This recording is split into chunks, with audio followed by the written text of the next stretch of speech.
Deciding whether to get an OLED or LCD display is always a tough decision, and which is best for you really depends on your entire setup and use case. I've been loving OLEDs for TV and gaming for a long time, but after doing a video comparing how 1440p and 4K OLED monitors compare for retro gaming, I wanted to go back and see how a modern IPS display would compare. So I picked up two 27-inch 240Hz 4K displays, a QD OLED from Samsung and an IPS display from LG that also has a 480Hz mode as well.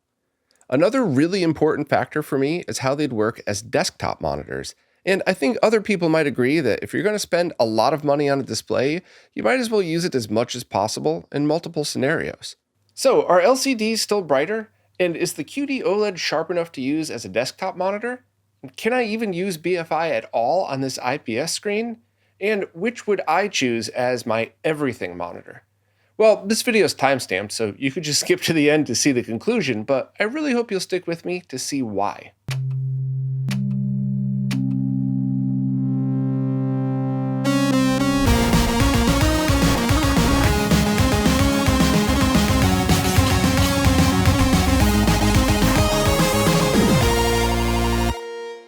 Here's a quick overview of the hardware, and other than the panels, they're actually very similar. Both are 27-inch in size with a 4K native resolution, and both can run at 4K 240, which allows the comparisons I'll show later to truly compare the panels since the resolutions and refresh rates are the same. The LG also offers a 1080p 480 mode like its larger MLA OLED counterpart I recently reviewed. Both come with stands that don't need any tools to assemble, however, the Samsung stand wasn't intuitive to put together. I mean, it was still really easy to assemble, I just needed to quickly reference the manual to realize you need to push and turn it in a specific way to get it to lock in place. Both stands raise up and down, tilt towards and away from you, and both swivel, however, the LG only goes in one direction while the Samsung could swivel in either direction. Both offer two HDMI 2.1 48 gigabit per second ports and one DisplayPort. However, the LG has a DisplayPort 2.1 input, while the Samsung has a DisplayPort 1.4. Both also have built-in USB hubs, and the Samsung seems to power its ports from the display's power, so you could charge a device right from it without needing extra cables. The LG's USB ports require it to be connected to your PC's data ports for them to function at all. No power is supplied to the ports by the panel itself. They both have joystick-style menu buttons that are actually decent. In fact, I thought both of these were more responsive than most of the other monitors I've used. Both are standard flat panels, with the Samsung's being a QD OLED and the LG has an IPS LCD panel. I really wish both offered curved options, though. There are actually 0 curved 4K screens at this size, which is a bummer as I really like how that looked. And they also both offer a 3.5mm headphone jack with volume control available from the menu, but neither come with speakers. That's pretty annoying to me as I love my studio monitors, but I hate leaving them on all day just to hear the beeps and bloops of DMs or something. At these price points, I wish they came with just basic speakers that I could use for general work, but you could just get a cheap $15 soundbar and Velcro it to the back. That way you're using the audio device that your PC is already seeing in Windows or Mac, and you're not adding another audio device to your system. Just connect the soundbar to the headphone jack input, set your volume, and then just use your computer's volume controls if you'd like. It's not perfect, but it solves the problem with both, and it hides away nicely on the Samsung since you don't even need another USB cable to your PC to power it. I have more detailed unboxings for both of these monitors over on my second channel and Amazon page, so if you'd like to see more on each, please check out the other videos in either of those places. I just wanted to keep the overview brief and basic here. I'll jump right into lag testing, and here's where things get really interesting. The Samsung QD OLED has less than 2 milliseconds of lag with 1080p 60. That's really good for a 240Hz panel, but there's some caveats. First, lower 60Hz resolutions like 720p and 480p actually have pretty high lag for a gaming monitor. And while it accepts 480i and 240p, they don't work right. I always say you don't spend this much on a display to feed it 240p or 480i without a scaler, but I could definitely see situations where 480p might be needed, at least temporarily until you get a scaler, so it's disappointing to see. I then switched to the RetroTink 4K and started by double checking 60Hz. With the Tink adding just about a millisecond of lag, we're still showing less than 2 milliseconds in 4K 60, regardless of HDR or VRR being enabled in any combination. That means for modern consoles, this is actually an excellent choice for 1080p and 4K 60 sources. Maybe not for retro, as it's not compatible with things like the OSSC and the SNES. I'll get to compatibility later, and prepare yourself, because some aspects of that are pretty disappointing. Anyway, moving on to 120Hz, the Samsung is showing less than 1 millisecond of lag. The Tink is adding 8.5 in this mode, and the lag tester is showing just over 9. That's awesome. And in its native refresh rate, 240Hz is even lower with almost no lag added at all. Now let's test the LG IPS display. This one also has just about 2 milliseconds of lag with 60Hz inputs, which is excellent. And unlike the Samsung, there's no caveats to that. It just works great in all 60Hz resolutions. It also processes 480i and 240p okay, with extra lag needed for deinterlacing, but once again, don't send this amazing display 480i directly without a scaler. I'll also verify 60Hz lag with the RetroTink 4K, and it's also about 2 milliseconds total with 4K 60. And once again, HDR and VRR don't really change the lag at all with this LG panel in any configuration, which is awesome. The Tink adds 9.1 milliseconds of lag to a 1080p 120 signal, and the total lag shown is about 9.8, less than a millisecond.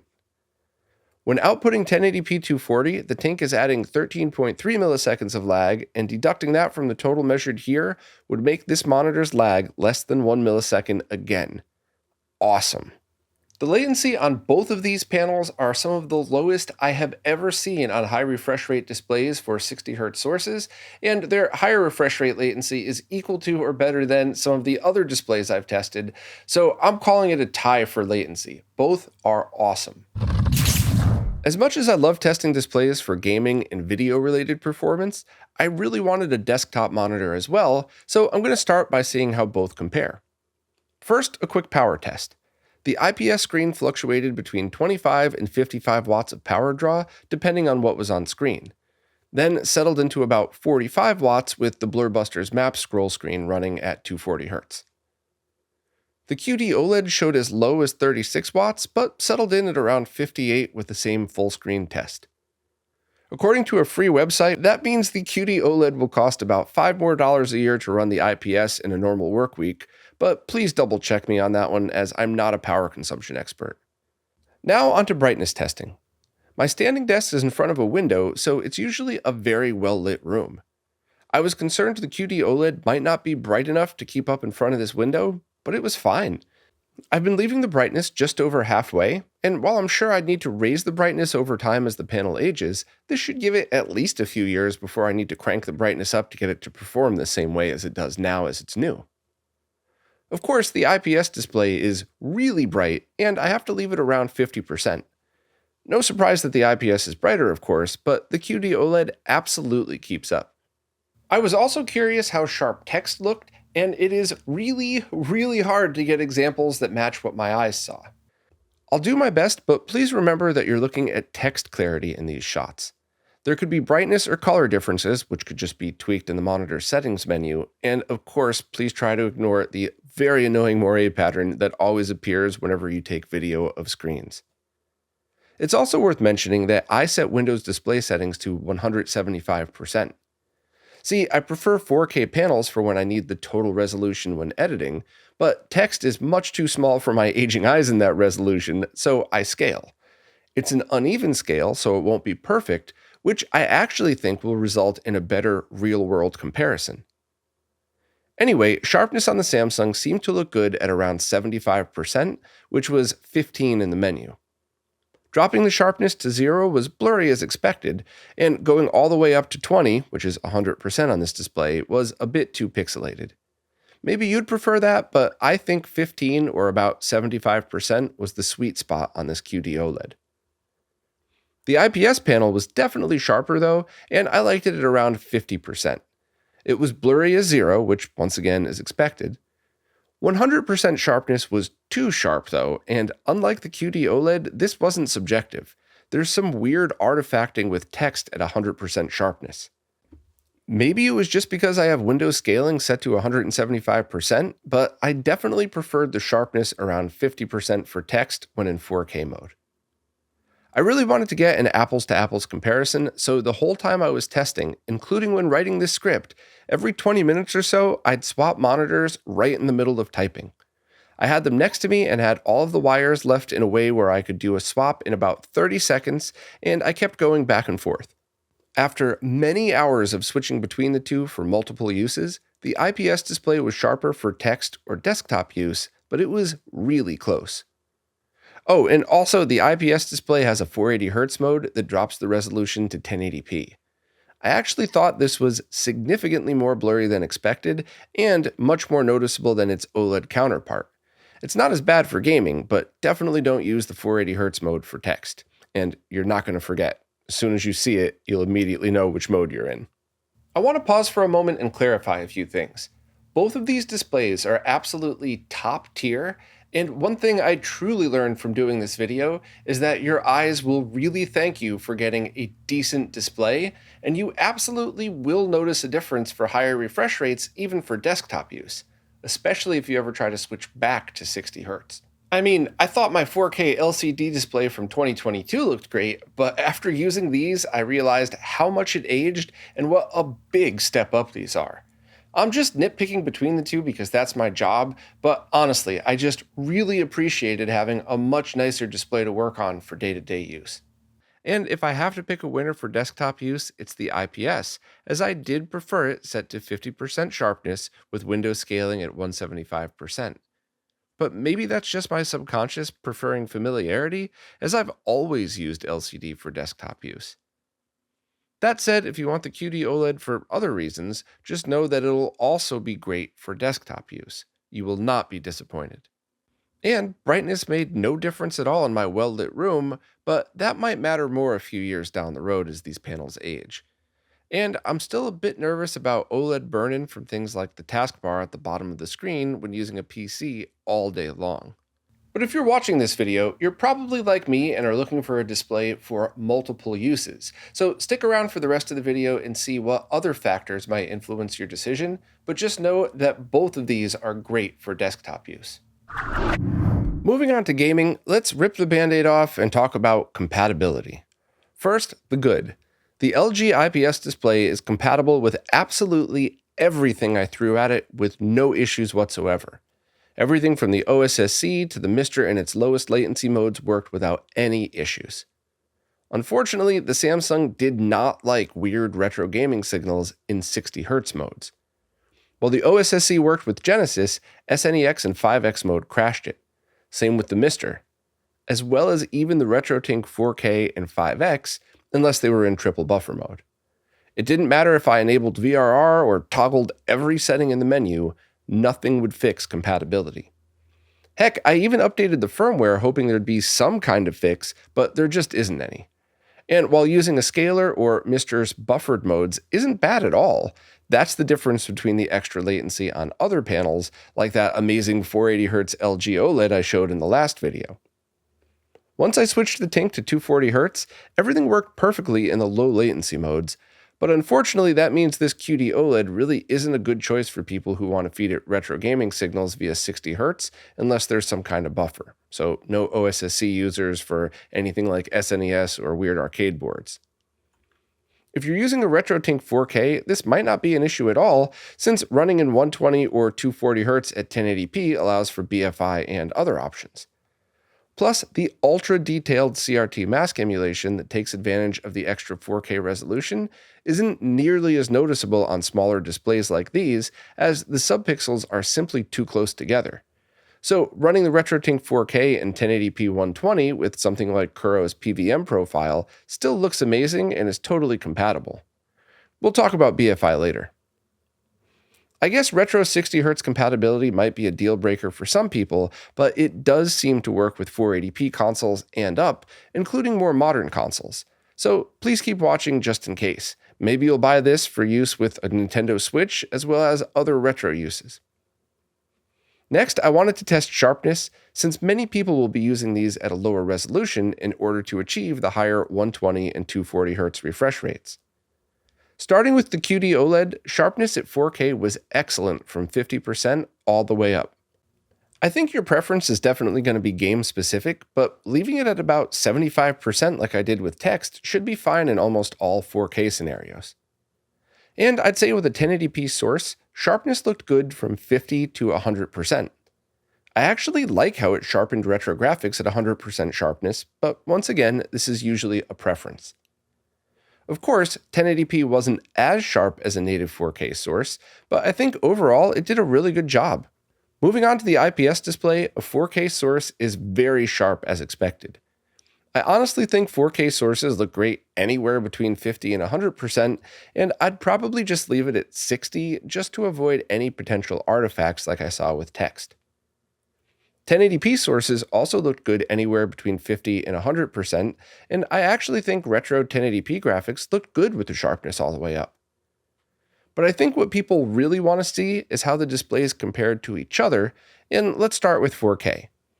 While the IPS is sharper, it's less noticeable with graphics than text, even sharp retro graphics. Oh, and please excuse all the moire patterns, there's just no way around that. When dropping down to a 1080p source, the difference between the two is even less noticeable. And yes, there is a difference, but I seriously doubt anyone playing at a normal viewing distance would really be able to notice. Now, of course, all that changes when there's motion on screen. An image can be super sharp when it's standing still, but for gaming, it's crucially important to note how that sharpness blurs with motion. To test, I used a method Mark from Blurbusters taught me, where you set the shutter of your camera to 1/4 the refresh rate of the screen and move it at the same speed as his UFOs. This is meant to simulate very close to what your eyes see. The IPS in 240Hz mode was very good. I'd personally describe it as top tier for LCD displays, and I don't think anyone would be disappointed in it. The 480Hz mode of the IPS was great, and as expected, the sharpness loss in this mode is far less noticeable when it's not all text on screen. The QD OLED was just ridiculous though. While it's really hard to get these shots right without expensive camera rail setups, I think this should be a good enough example for you. Motion on screen was noticeably better than the IPS in 240Hz mode, and I actually think the QD OLED's 240Hz mode almost matched the 480Hz mode from the IPS panel.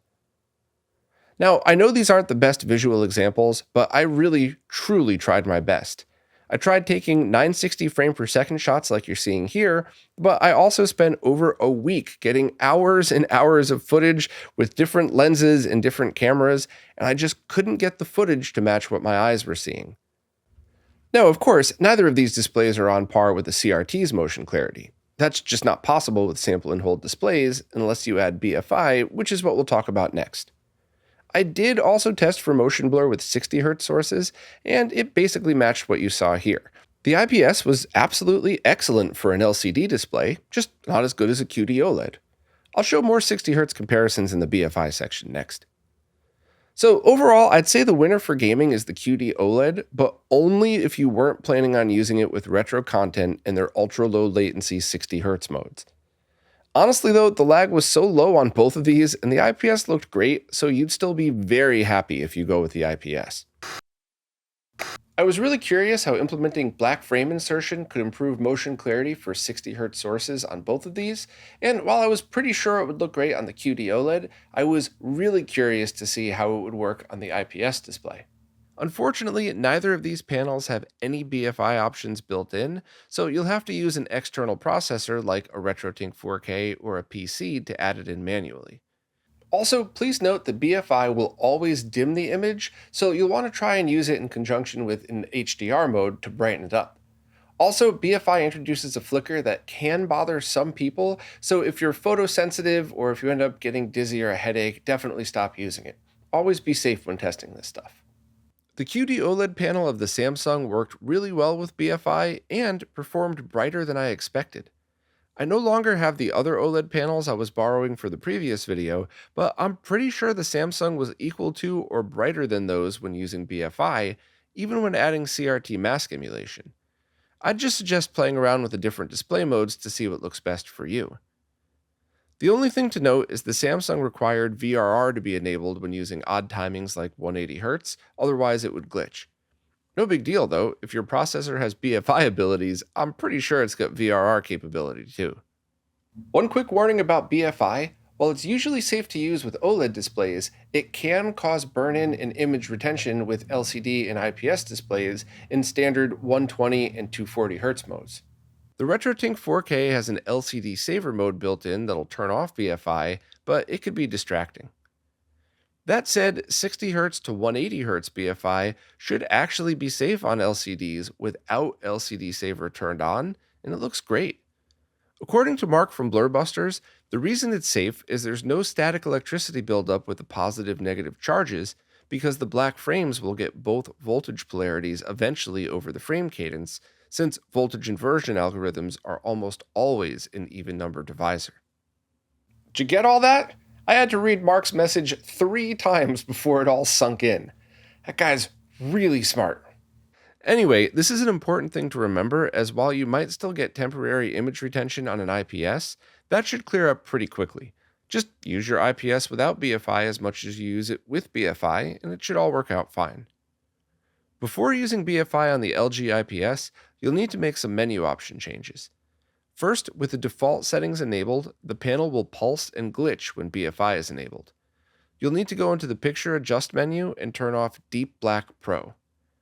Then go into the Game Adjust menu and set Response Time to off. This is actually the first time I've ever seen BFI look good on something that wasn't an OLED. In fact, the IPS with BFI on for 60Hz sources actually had clearer motion than the QD OLED without BFI in 60Hz. And BFI in 480Hz mode is even clearer, but of course is a bit more flickery and dimmer. Still awesome that this is an option though. A note for people looking to experiment with the RetroTink 4K's 720p 480 mode, as well as CRT mask emulation: if you're using mask emulation, you'll also need to make sure dual mode is set to 24" on, not full wide, otherwise the masks won't line up properly. That results in a smaller image, but it's fun to play with. If you're not using mask emulation with a Tink in 480Hz, then you could leave this at full wide and fill the screen like I showed before. So as long as you have all the proper settings dialed in, BFI worked great with both displays, which was really surprising for the IPS. Now, I'm still working on that deep dive video about BFI and motion clarity, and hopefully by then I'll have much better examples for you and probably be able to get my point across a little bit clearer, but hopefully these examples were at least good enough to give you an idea of what to expect. So my guess going into this video is that the IPS display was going to be sharper and better for desktop use, and the QD OLED was going to be better for gaming because of its improved motion clarity. And after a ridiculous amount of time testing, it's technically true, but it's a lot more complicated than that. And by far the hardest part of this video was trying to get examples that were as close as possible to what I saw with my eyes. That's impossible to truly get right, as the display you're watching this on will play a big factor, but I tried my best with the equipment and budget I had available to me. But to summarize, first, the IPS was really impressive. The black levels and motion blur were some of the best I've ever seen on a non-OLED flat panel, and while they weren't as good as an actual OLED, if you're mostly using this for a desktop display, know with confidence that when you switch over to using it for gaming, it's awesome. The latency and compatibility were also top tier, even for 60Hz sources in all resolutions. And while 240Hz is definitely overkill for desktop use, if you have the ability to take advantage of it, it's worth every penny. And the QD OLED was excellent too. I have absolutely zero complaints about how it performed for desktop use, and the sharpness difference isn't a big deal, especially if you're mostly using it for gaming anyway. This Samsung's compatibility is disappointing for 60Hz retro, but it's perfect for modern stuff, and its 240Hz mode is just stunning. It's not CRT levels of clarity without sacrificing brightness with BFI, but as far as flat panels go, this is excellent. My favorite OLED gaming monitor is still that MLA OLED I reviewed in the other video. This QD OLED was sharper for desktop use, but the compatibility of the other one combined with the 480Hz mode is what pushed it over the edge for me. Of course, if you're willing to sacrifice resolution or refresh rate, there's much cheaper solutions out there that might still be a good fit for your setup. You can get nice 4K IPS panels that max out at 120Hz. And while most decent OLED displays are also 240Hz, if you don't need 4K resolution like I do for editing, you can get a 1440p OLED for quite a bit less, just like the two I recently reviewed. So while both of these displays, as well as the other three I just reviewed in the other video, are all excellent choices, hopefully what you learned in both of these videos could give you enough information to decide what is best for your setup and help you make your purchase. And if you'd like to help the channel at no cost to you, just go to RetroRGB's support page before buying whichever display you chose from Amazon.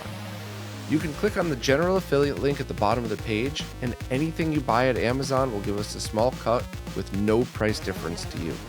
Of course, monthly support services are what keep all this testing going, and there's links to all the services I use on the same page. And if you'd like to advertise to everyone around you that you're a fellow nerd, we've got some awesome RetroRGB merch available as well. Anyway, thanks so much for watching, and I'll see you next time.